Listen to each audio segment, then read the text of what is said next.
చకచకా చర్యలు తీసుకొని జరిగిన తప్పుని ధైర్యంగా బయటపెట్టి తప్పు చేసిన వాళ్ళకి ధైర్యంగా శిక్ష వేయాల్సిన పని ఎవరు చేయాలి అంటే సిట్ చేయాలి. ఇప్పటికి దాదాపుగా 16 నెలలుగా వస్తుంది అధికారంలోకి వచ్చిన కూటమి ప్రభుత్వం కానీ దీనికి సంబంధించి ఒక సిట్ విచారణ వేయడం కానీ దాదాపుగా 15 నుంచి 16 నెలలుగా వస్తుంది. ఎందుకు ఇంత ఆలస్యం జరుగుతుంది?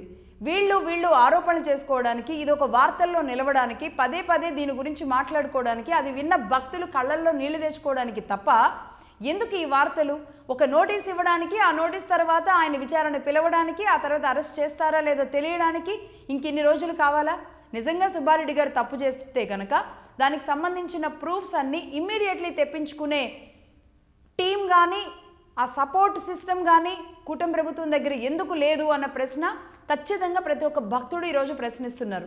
ఎందుకు సిట్ అంటే చాలా స్లోగా జరగాలని ఉందా? సిట్ అంటే ఎప్పుడు కూర్చునే ఉంటుందా, కదలకుండా ఉంటుందా? సిట్ ఎందుకు ఫాస్ట్గా తీసుకోకూడదు?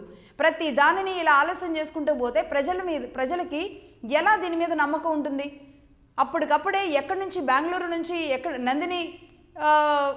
నందిని డైరీ నుంచి తీసుకొచ్చారా లేదా ఎక్కడి నుంచి తీసుకొచ్చారు, అందులో జరిగింది ఏంటి, వాస్తవాలు ఏంటి ఇమ్మీడియట్లీ మనం చెక్ చేయించుకునే, పరీక్షించే, లేదంటే వీళ్ళని తీసుకెళ్ళి లోపల పెట్టేసి వాళ్ళందరినీ ఏం చేస్తారో తెలియదు నిజాలు బయటికి కక్కించి ఈ తప్పు ఇంకొకళ్ళు చేయకుండా మళ్ళొక్కసారి ఎవరు అధికారంలోకి వచ్చినా స్వామివారి విషయంలో ఇలాంటి పిచ్చ పనులు చేయకుండా ఒక చర్యలు తీసుకునే ధైర్యం ఎందుకు ఈరోజు కూటమి ప్రభుత్వం చేయలేకపోతుంది అనేది ఇక్కడ రాజకీయాలు కాదు, లేదంటే ఎవరినో నిందించడం ఉద్దేశం కాదు.